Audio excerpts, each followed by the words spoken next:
Good morning, ladies and gentlemen, and welcome to this 20th Jubilee edition of the Hacktivity Festival.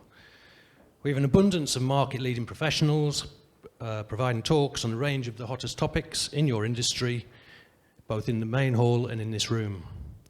So please sit back and relax. Make sure your phones are on silent as we welcome the first speaker to the stand.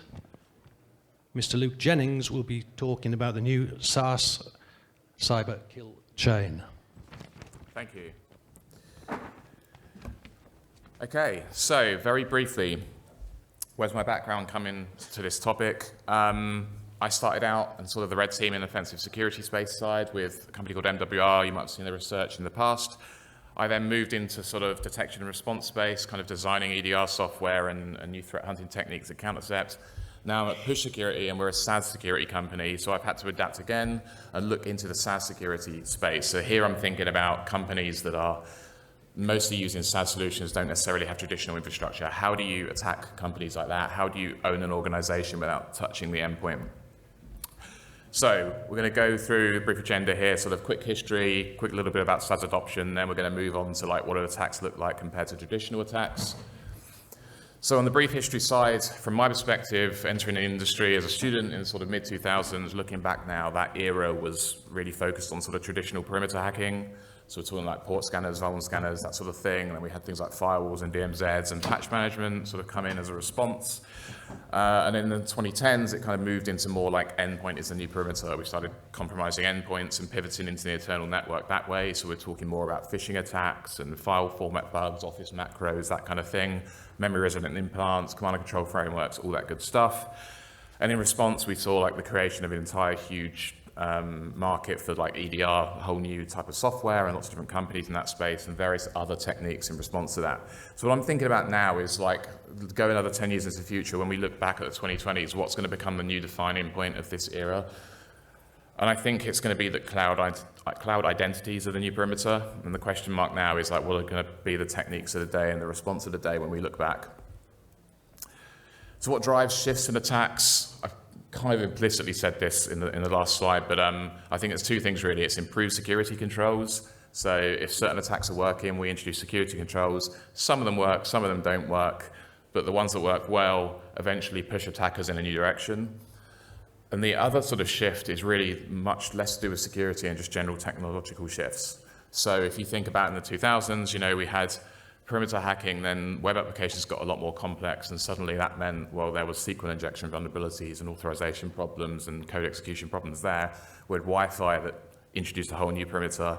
Now we've got things like remote working and SaaS native organizations. These are wider technological shifts, and attacks have to adapt to that. Like if we're compromising internal networks and internal networks cease to exist, then we have to adapt attacks because of that technological shift, regardless of what the security controls are like. So from a SaaS adoption perspective, I'm really just thinking of kind of any business app you don't host yourself, really. It's rising rapidly, particularly in the pandemic. I think it was something that was happening anyway, and then obviously the sort of forced home working that resulted as the pandemic meant that it really gave a boost to SaaS use. And now we're in a position where, to be honest, a lot of startups are just completely SaaS native, don't have internal networks. We as a company, we don't have any internal infrastructure whatsoever. We just have MacBooks and SaaS services. But rapidly, enterprises are migrating too. We're seeing a lot more use in enterprises. And then there's generally a lot of shadow SaaS too. So lots of things that employees have signed up for without necessarily getting IT approval that maybe IT are not aware of. But is in use and is part of the threat surface for an organization anyway. So on the infrastructure side, like what are we talking about here? Kind of briefly touched on this before, but at a very simplistic level, before I'd say this was sort of traditional infrastructure. You'd have an internal network, you'd have a DMZ, maybe some external facing services in there. You'd have laptops on the internal network, and you'd also have ones on the remote side connecting in via a VPN. Then if you had a sort of endpoint compromise scenario, you have an implant that ends up compromising and running on a laptop on the internal network, communicating out the firewall or out via a web proxy to a command and control server on the internet. But what we're looking at now in the SaaS space is something that's much more like this. We've got a very well-hardened laptop with good EDR software and so forth sitting on the internet, just connecting to lots of SaaS services. And some of those SaaS services may speak to one another too with integrations through OAuth and that kind of thing that we'll look at later. So in a hybrid scenario for an enterprise, basically both these things exist still, but for like a more SaaS native solution, really just the laptop and everything on the right is the sort of new infrastructure. So when I first started looking into this from a research topic, I thought, well, I'll start high-level kill chain phase. So I thought about, say, the MITRE attack phases that they use. It's like, is that changing? Or is that a good model still? Is it just the individual lower-level attacks that are changing? I think this is a reasonably good model still. Most things fit within this. I think the one thing that's really changed significantly, if anything, is command and control. I don't think it really exists anymore in the same way. Most SaaS services have got APIs that are just intended to be internet accessible. Command and control tends to be about working your way around firewalls and bypassing web proxy solutions and, encoding things and having clever command and control mechanisms, basically. That doesn't exist in the same way in the SaaS world, but I think most other things do. The other gray area is execution. Obviously, most SaaS services aren't based around you executing your own custom code. They bring like prepackaged solutions to business problems for you. But we'll look at that a little bit later because I think there are certain things that do fit in that, even if it's not quite as common as just native code execution on an operating system like would be seen in traditional attacks. So, okay, I've got a lot to cover, and I certainly can't look at all those phases, so I'm going to jump through a few key phases and see what we can get done. Starting with the recon phase. Traditionally, I think of this as like port scanning and service enumeration, and then sort of like user account, enumeration, and maybe doing some sort of like profiling of browsers and other things before you start launching into full-scale phishing attacks. In the SaaS native space, I think this is much more around identifying what SaaS solutions are in use by an organization, and if you can identify cloud identities present on them, so like user accounts effectively, but on SaaS services, and whether that's sort of the equivalent of local accounts, like tied to a SaaS service, or whether they are SSO enabled into an organization's SSO portal, and then SSO enumeration is part of that. So we see things like some common examples, things like SAML enumeration. SAML can be used to implement SSO as a sign-in for a SaaS service. Many SaaS solutions support this. This is an example for RAMP. What happens is you often end up with an email domain being mapped to a login for SSO. So if you want to test out whether an email domain works and they've set that up, you'll often be able to see that. So this example, we can see, one that 404s that doesn't, and then another one for Webflow, which is a publicly acknowledged user of RAMP on their website that comes back with their Okta unique identifier, which then connects to their Okta SSO. So then you can tell that they're using it, and also then you can be directed to their SSO endpoint, which is useful for crafting phishing attacks and so forth. But you also get things like just what are called slug tenant enumeration. So often, when you set up a tenant on a SaaS application, you get to pick a name. Often that's referred to as like a slug. This is an example with Bamboo, but you get to pick one, almost just like registering a domain. So anyone can pick anything, so there's no guarantee that if you find one that's registered that it is the organization that it says it is, but it's sometimes a guide.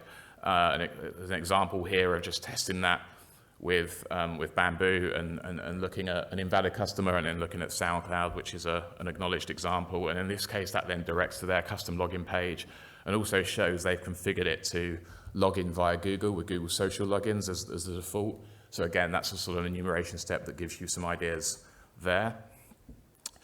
I'm not going to really spend any more time on Recon. I just wanted to give a quick couple of examples of what it looks like, but really from a high-level perspective, you're trying to identify attack surface by identifying different SaaS services in use, and then what the authentication mechanisms are, and if there are any user accounts you can identify as being valid, or if those things tie into SSO. But moving on to the initial access phase, so this is the first point where we're trying to gain access to an organization, get an initial foothold.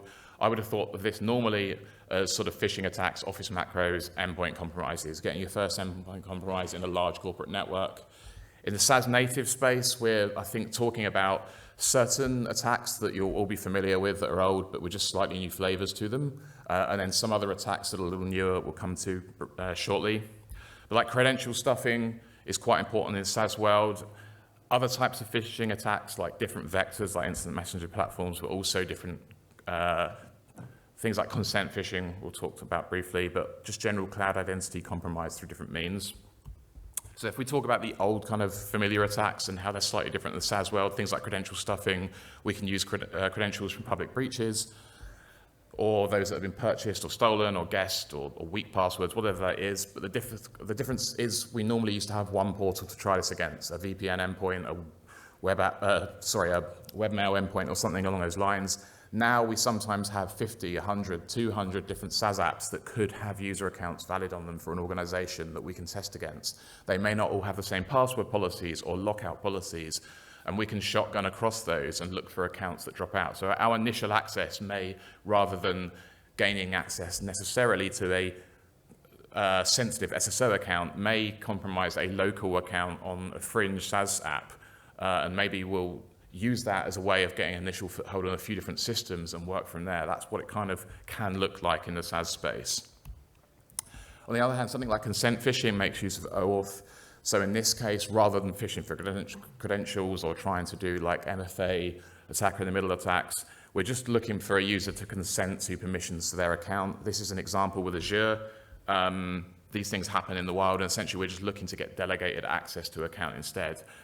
The benefit from an attacker's perspective is that it uses legitimate URLs like Microsoft-like domains. It grants permanent access, so it doesn't matter if the user changes their password or resets MFA after this. If they don't explicitly revoke OAuth permissions, they've still got access. So really, then MFA also doesn't really provide any extra benefit here. It's just about tricking a user into clicking that button. So consent phishing is a very useful attack that applies to these because people are getting more used to using it as it's a way of integrating with SaaS services legitimately, and of course, therefore, attackers can use it to try and get you to integrate with them effectively. I think another thing that I think we're going to see a lot more of now is like phishing and social engineering attacks moving to sort of instant messenger apps and lots of other SaaS apps where there's the ability to communicate to and leave comments and that kind of thing. But particularly IAM stuff, because they've opened up to external access a lot more now. They started out very much as intra-company communication for internal communications. Now with things like Slack Connect and Teams external access, we're starting to see more external access. And some of the things we're used to as like security controls we're used to in the email plane don't exist in the same way in instant messages now. So it's like, it's kind of easier to just set up a tenant with a name of a company and then just send an access request. You can also like spoof things like link previews. So like a lot of mail clients are quite strict on the way you can present links to a user because of all the phishing attacks in the past, but now you can sort of fake a preview. So that preview for my blog post there, if you click that link, it doesn't actually take you to my blog post, it takes you to my phishing website, for example. Users, I think many users are not used to that as being a trick. And just general user impersonation is kind of better, to be honest, from an attacker's perspective on the IAM platforms. So I think we're seeing a lot more spoofing and phishing moving to that platform. Okay, so moving on to the newer attacks. What we just looked at was really just old attacks, slightly new flavors. This is an attack I'm calling poison tenants. But the idea here is that rather than trying to compromise SaaS apps that your target organization is already using, that you set up a tenant on a SaaS app you control and then trick the target organization into using it. Now, depending on the scenario, that could be either realistic or probably, completely unrealistic. So in a perfect situation, I'd love to trick an organization into using my Slack tenant that I control so I can monitor all the communications. Probably not that easy to do. But there are other situations where it would be easier. But the idea is that most SaaS apps have the ability to send like legitimate email invites out. So you can just put in email invites and then you don't have to send things from your own fake domain. It will be the legitimate SaaS app emailing that user, everything looks good, inviting them, often not really giving context behind who really set this up, just displaying friendly names like Luke's invited you to join this tenant that has the same name as your company. And you can click to join. But if you're talking about, say, like smaller marketing SaaS apps and you target people in the marketing team, maybe have laid some groundwork with a bit of social engineering before, it's a little bit more realistic to try and get someone to join a tenant to try things out. And then if you get them on there, get a few people on there in a critical mass, and then they start using it, you've then got control. And depending on what it is, it might be that if they start putting files on it or other things, you get access to information that way. Or it could just be quite innocuous on its own, but it allows you to launch further attacks that we'll look at later. So that's one concept with this here, where you can essentially set up a legitimate service that you can potentially use for malicious purposes. Another attack I'm thinking is slightly new here is something I'm calling SAML jack-in. So we said SAML was a way of implementing SSO before. Obviously, it's a good thing most of the time, but as with anything, it can potentially be misused. So what SAML means is that there are lots of SaaS apps out there that enable you to sign up for a tenant and configure the login process to redirect to a different domain or different URL that you control. So I can set up a tenant and then set that to redirect to my own phishing site, for example, which means I can send someone a legitimate domain, nice SSL certificate, all the rest of it for a well-known SaaS app, and then redirect the login flow during login to my phishing site, where someone's much less likely to spot it at that point. Like if someone's looked at the initial URL, it all checks out. It's almost like a really good open redirect. And then they're expecting to enter login credentials at that point. It's during the login process. So it's a really good way of phishing people. So what I'm going to show now is, quick example. So these screenshots, this is what it looks like with Nuclino, which is a SaaS-based wiki. I've configured a malicious tenant. I then get a Nuclino URL.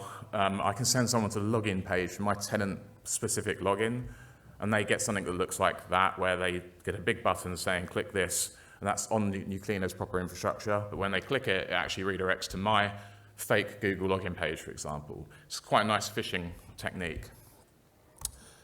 So I'm now going to look at chaining two of those things together to give an example. Apologies, the demo is a little complicated. For step one of the attack, we've set up a poison tenant in Nuclino, and we're now going to use the built-in email invite functionality to invite our target users. We enter their email address, we click to invite, and then Nuclino will send an email to that user from its own domains, inviting them to our poison tenant. If we then look at our team settings, we'll see that there is a pending invite for that user, waiting for them to respond to the invite they've had. For step two of the attack, we're going to look at the target user now who's received the email invite from Nuclino. And we can see that it's from a legitimate Nuclino domain, not from an attacker-controlled domain. So when the target user clicks the button to join, they're then prompted to enter their details in order to create an account as the first step. And once they've done that, so basically a one-step process, they then have an account with Nuclino, and they are then automatically joined to the poison tenant. For the final step of the attack chain, we will look at the SAML jacking portion. Here we are looking at the configuration panel for SSO settings for the poison tenant. We've configured them to point to an ngrok domain that we control for testing purposes. Obviously, an attacker could register a more convincing domain if they so wish.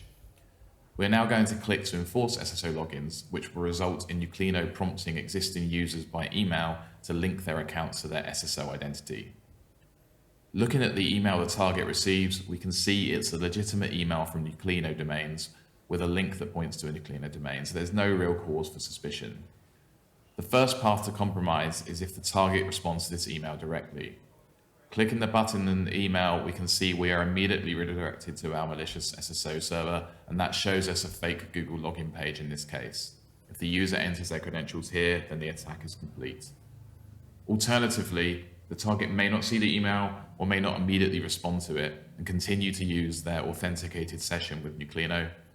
Eventually, this session will expire, which we are going to simulate in this case just by logging out.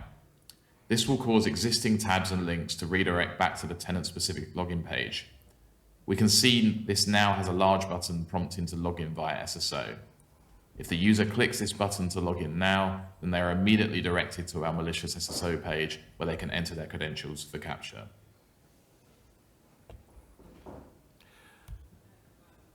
For step one. Okay, so you can see how chaining these things together starts leading to slightly more interesting attack scenarios. We're now going to move on to a new phase, persistence. Persistence is really interesting in the SaaS space. So from an endpoint perspective, like traditional attacks, normally I'm thinking about endpoints, persistence, and things like run keys, scheduled tasks, services, that kind of thing.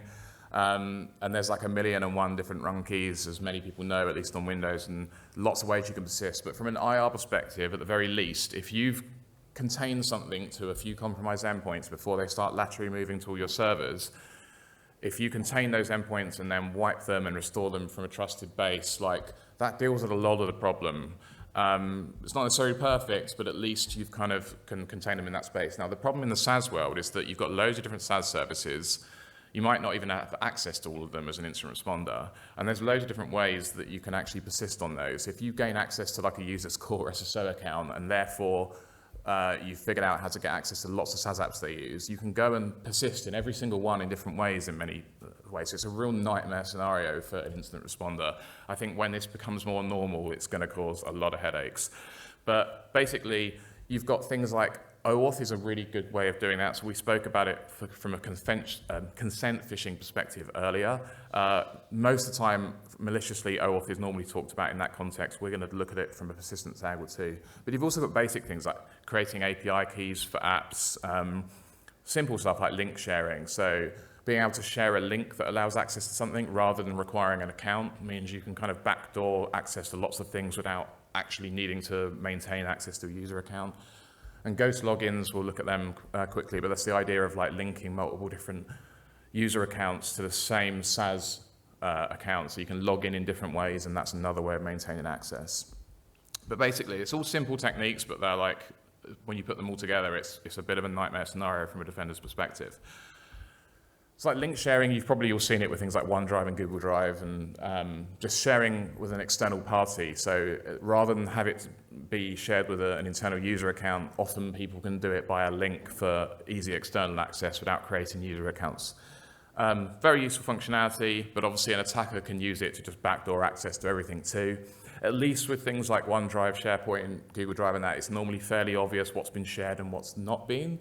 But I mean, it's so common to see it that even if you see it there, like, do you realize it's been done maliciously? If someone just shares a root folder, then it kind of shares everything inside of it. So, you know, it's not like it's a big warning sign when you see it, unless it's your own account and you know you've never shared anything, for example. But it's just a way of, you know, maintaining access to things, even if you don't have a user account in future. But there's lots of other SaaS applications out there that have similar functionality, and many of them don't make it so obvious. So like I've got an example on the bottom right there, which is from Nuclino, the SaaS-based wiki we looked at before. You can share access to all the pages. You have to literally go into the settings for an individual page to go and find that it's been shared. And Nuclino also has an API, so really you could just, if you compromised access to a wiki once, you could just use the API to go and share everything, maintain all the links in a spreadsheet, and then as an attacker, you've basically got permanent access to everything. So it's a real nasty kind of, it's very simple, but a nasty persistence method. Also API keys, many SaaS apps have APIs, even at the sort of standard user level, not just admin level things. So you create an API key. Most users probably never even navigate to that place, would never even see it. So you compromise their account, you create an API, you can, you know, maintain access that way. This example is from Shortcut, which is like a ticketing system like Jira, if you're not familiar with it. And then ghost logins is what I've been using to refer to any ability to sort of add multiple ways of logging into an account. So, for example, on the top left, we've got Shortcut. This is my Shortcut where I personally log in with a social login. So I use a Google social login, but it still has a local account under the hood.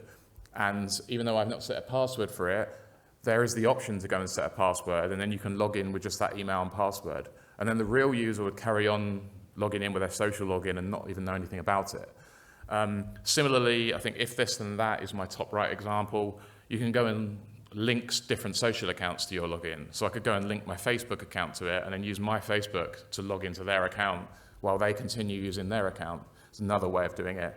And then the bottom example is Expensify, where it's just like a secondary login, so you just go and add another email address. There's lots of different types of these things for different platforms, but again, it's a real pain from a persistence perspective. It just gives you lots of options as an attacker, and it's kind of annoying from a defender's perspective of trying to deal with all these things. And then on to OAuth integration. So as I say, we spoke about this from a consent phishing scenario perspective, but actually it's really useful for persistence, and there's wider kind of implications on the persistence perspective. We could set up our own custom OAuth app, and that's normally what you see happen with a consent phishing attack, because you normally need complete control of it to do a consent phishing attack. So in this case, we create our own OAuth app, and then because from a persistence angle, we don't then need to trick a user into clicking that button we saw before. We can just, if we've temporarily got control of their account, we just go and accept it ourselves, go and click the button ourselves, and then we know that if they go and change their password or whatever, we've still got access. But, if you've got a more sophisticated security team looking into this stuff, maybe they see a new integration with an app they've not seen in the organization before, and then they research that app, and it's a weird OAuth app can't find anything about on Google. That looks a little bit weird. It'd be nicer if we could use sort of living off the land style legit apps for it. And with persistence, there is more ability to do this. So we could just use legit SaaS services. So for example, I've used Canva as an example here, which is quite a well-known SaaS app. So many of these have the ability to integrate with other things, and they provide some sort of functionality. So I won't have the ability to do anything I want with the API if I do it this way, but I can log into Canva, connect it to my OneDrive, and then just have the ability to have my own personal Canva account I've set up, but connected it to the target's OneDrive, and I can go and use a GUI browser to their OneDrive or Google Drive with that.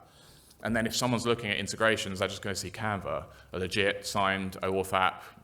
Are they suspicious of that? Maybe the user already uses Canva, and so it's extra stealthy at that point. So you've got those kind of options.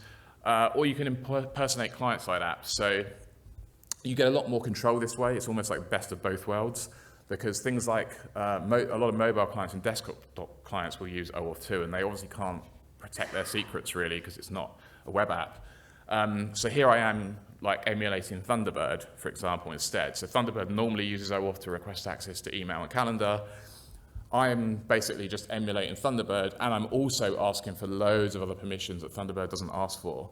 And then at that level, I've actually got full API control. So it's almost as powerful as a custom OAuth app, and yet I can still try and blend in and make it look legit, because it will come up as being the Thunderbird integration that you'll see elsewhere for other people using it. So that's pretty interesting too. Just a quick note, even though I've taken the client secret from the source code and stuff in this case, you still can't use this for a consent phishing attack because you don't control the reply URLs, but from a persistence perspective, you can, because you can just, you redirect it to local host, and obviously you can then just accept things yourself. So that's why it's different in a persistence perspective, and that's why it opens up a lot of other doors. So, moving on to the execution phase, and we're going to tie this in a sec with persistence. I said before that this is something that doesn't quite exist in the same way in the SaaS space, because a lot of SaaS is based on not executing code and just using business apps. Traditionally, I think of the execution phase as when you get native code execution or script-based execution on an endpoint, for example, and things like memory resident implants, or things like offensive use of scripting languages like offensive PowerShell. In the SaaS native world, the closest parallel I found are things like automation workflows using no-code and low-code automation platforms. You could maybe argue OAuth kind of fits into this as well, because you get custom API use, but you're running your code on your own systems, so it's not 100%, but it's kind of maybe partly in that phase. But no-code automation platforms are very interesting. So I've termed attacks using those shadow workflows, and I think it's the most code execution-like technique in this space. And I really think it's kind of the offensive PowerShell SaaS. So no-code automation platforms, if you've not seen them, they're for integrating lots of other apps, and then they enable you to build kind of basic code-like functionality, often in sort of GUI drag and drop ways with like triggers and actions. So some examples, things like Microsoft Power Automate, Retool, Zapier, Make, Tines, if this and that. There's loads more as well. They're just some of the ones I've played with myself. But you often make a trigger and an action, and you can connect it to other platforms, and it will do things for you in the background. I'm going to come back to those in a sec, because I'm going to combine it with this, and I'll just talk about one other thing briefly. So from a defense evasion perspective, one example I'm giving here is evil twin integrations. So this is where, with OAuth, you integrate an app that's already in use. So the idea being that if a security team is paying attention to OAuth because they're aware of consent phishing attacks and persistence attacks using it, they want to know when there's a new OAuth integration and check it out, or even a new consent to dangerous permissions by an individual user. If, though, you integrate things that have already been integrated, and especially if the user that you integrate it for has already integrated them, it's way harder to see that's malicious. It blends in much more interesting. I've been terming that an evil twin integration. So something that's already there legitimately, and then you integrate the same thing maliciously, makes it much harder to see. So from a really stealthy persistence perspective, we're going to now look at combining those two things. And the same thing as before, I've got the pre-recorded demo. To demonstrate our shadow workflow and evil twin integration attack, we begin the journey by being logged in as our compromised Azure account. We don't want to lose access to this account, so we are seeking to backdoor the account to maintain persistent access beyond password changes, MFA resets, or similar response activities. The first step is to enumerate existing OAuth integrations to identify potential targets for an evil twin integration. In this example, we will use the simple GUI option of browsing the apps list in the Microsoft My Apps dashboard. Here we can see there are multiple different Zapier integrations. Zapier is a powerful SaaS automation app and a great potential target. We'll look at what permissions have been granted. Looking at the Zapier To-Do app, we can see it's been granted permissions for file access, which is very useful to us. If we switch to the Zapier Outlook integration, we can see this has been granted access to email as well, another really useful capability.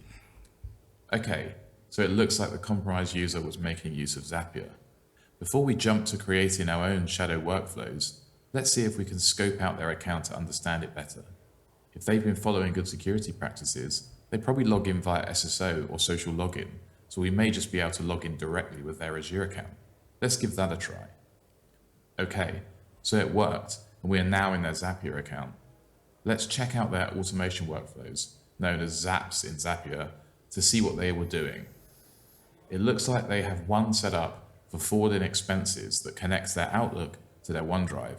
That explains the file and email permissions we saw earlier. Let's double check the integrations to check they look good. Okay, we can see active OneDrive and Outlook connections, and they're for the correct user account. All looks good.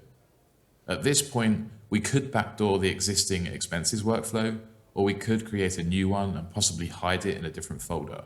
However, there is always the chance that the user may discover this later, and we may get locked out of the Zapier account too. Instead, we are going to create an evil twin integration using a separate Zapier account that only we control. To do that, we'll first sign up for a new Zapier account using our own Google account. Now that we have a new Zapier account, we'll create a new Zap to automatically forward new files in their OneDrive to our own Google Drive account. To do that, we'll create a OneDrive trigger on a new file and connect it to their Azure account. We won't need to consent to any Azure permissions as they have already been granted access by the user previously. Then for the action, we'll select Google Drive and set it to upload a file and connect it to our own Google account and consent for Zapier to access it. The end result will be that Zapier monitors the compromised user's OneDrive in the background and then copies any new files and uploads them to our own Google Drive. Let's publish that and then see it in action. We'll head back to OneDrive and create a new confidential file as a test. Now that's created, we'll head over to our own Google Drive and wait. And there we go, the file has appeared. Our shadow workflow is doing its job. And because we made it an evil twin integration, there will be no logs showing a new application consent or any new permission grants either. Even when the user changes their password, we can go back to our Zapier account and create new shadow workflows using the existing integrations to perform new tasks as well. All things considered, this is a very powerful attack chain. Okay, so we can see from that, that's pretty powerful. And how with like evil twin integrations, it just adds a new layer to it to make it that much more stealthy. And it's very difficult from a defender to really tell that there's different tenants involved in there. You'll just see, yeah, the user was using Zapier, Zapier accesses their account. It's very difficult to then see later it's been hijacked from another tenant to do malicious things as well. Okay, so moving on to lateral movement, I'm probably gonna have to skip a little bit ahead of this, but we'll at least do the high level piece. What does that look like in the SaaS space? Okay, traditionally, I think of lateral movement really as an infrastructure thing, moving from one bit of infrastructure to another, like an endpoint to an endpoint, endpoint to a server, server to a server, and so forth. Tends to be that kind of thing, moving around a network. We talk about things like credential dumping and remote service creation and software deployment tools to do those kind of things. In the SaaS world, we're talking about something that doesn't really have infrastructure, so that whole concept is completely different. And I think in this space, we're talking about moving from one app to another, or from like one user account, like a cloud identity on one, to another cloud identity on the other. And really, some of the techniques here are things like link backdooring, account recovery, like abusing existing integrations. So I'm going to very quickly go through these things, or I'm going to avoid running out of time and missing the conclusion. Like link backdooring is really, there's lots of links on SaaS apps you'll find. Many of them don't take link security as seriously as a mail client would, because why would they? But they're trusted. People look them as them at trusted platforms. For example, this is Nuclino. If you compromise one account and get to a wiki, there's probably loads of links you can go and backdoor and try and send them off to your own phishing servers, and then that's like a kind of watering hole attack. So like this is like a legit example. But you can then fake links. This will often be blocked by a mail client, but might not be for systems like this. At least in this case, though, say it highlights the fact to the user, if they click on it, and they notice, they can see it's a different link. But you can just do like basic trickery like this. If it's a longer link and it only shows a small kind of preview like that, then you can just use that as part of a subdomain of your own malicious domain. And then when they look, it's going to look like it's the same. It's just basic trickery, but a lot of people are not expecting that at this point. This is a trusted system you go to, suddenly someone's gone and backdoored lots of them. Either a scattergun approach, like using an API to just backdoor every link they've got right access to, or maybe a very selective one, like going and finding an AWS console link somewhere, or for like new developers setting up their account and trying to get like nice AWS creds the next time a developer joins, something like that. Account recovery mechanisms are just what you're thinking of, like password resets and that, or passwordless based logins. But if you gain access to email, like either through gaining access to a core like SSO login, or by doing things like consent phishing and gaining access to email that way, then that really gives you an ability to spread out to lots of other SaaS platforms by utilizing that as a recovery mechanism. And the other thing is just using existing integrations. We've looked at OAuth quite a lot from the perspective of both consent phishing and persistence. But if you gain access to a system that already has those things set up, then that gives you a lateral movement technique too. So you might compromise someone's trial Canva account they set up once a week password, and then they connected it to OneDrive, forgot about it, and then you compromise that and you're like, oh, okay, there's nothing useful on Canva, but it is integrated to their OneDrive. I'll make use of that. And obviously if you gain access to something like Zapier, then that's like the ultimate. Then you can just use any of those integrations to do whatever you want, custom functionality. So, I've whizzed through a lot. I apologize, I've been going pretty quickly here because there's a lot of content to try and squeeze in. But I've released a lot of this research in kind of a new SaaS attack matrix, a little bit like the MITRE attack matrix, but obviously that's very sort of endpoint and infrastructure focused. So I just wanted something that was 100% SaaS focused, like how do you own an organization without touching the endpoint? How do you own a fully SaaS native company? It applies to hybrid SaaS companies like a lot of enterprises now too, but I wanted to do it from a perspective of like, even if there was no infrastructure, and try and document this to make it useful over time for red teams and blue teams. So I released this on GitHub.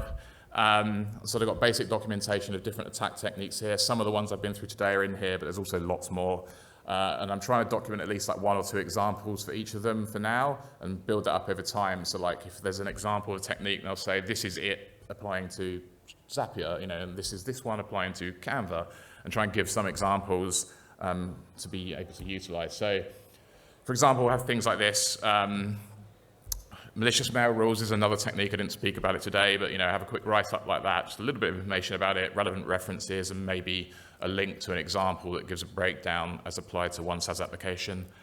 I've also started trying to release some blog posts that go through some quite deep diving technical implementation for some of these things, of chaining attack techniques, so like examples of using these slightly more practically. So those 2 videos I showed you before are actually videos from the blog post for those ones. And I've got a few more in the pipeline, so if you're interested in this, just keep an eye out for that. So what are the key takeaways? Basically, it's just a few things, really. If these are the only things you take away from the presentation, I think really the world is already hybrid SaaS, and it's increasingly SaaS native. There are many SaaS-orientated attack techniques that do not require endpoint compromises. And even if it's a traditional endpoint compromise scenario, like you're doing traditional red teaming, like SaaS opens up a whole new world of persistence at least. So like definitely pay attention to persistence techniques, because even if you're doing more of a traditional red team, like some of the persistence techniques here can probably be applied in a really interesting way. And then yeah, just generally, if you're a red or blue teamer or purple teamer or whatever the case is, check out the SaaS attacks matrix and see if it helps you if you're looking into this type of area for an organization. But otherwise, yeah, thank you. And yeah, for more information, just either check out our website, check out the blog with those posts, or check out the GitHub project for SaaS attacks. Thank you very much.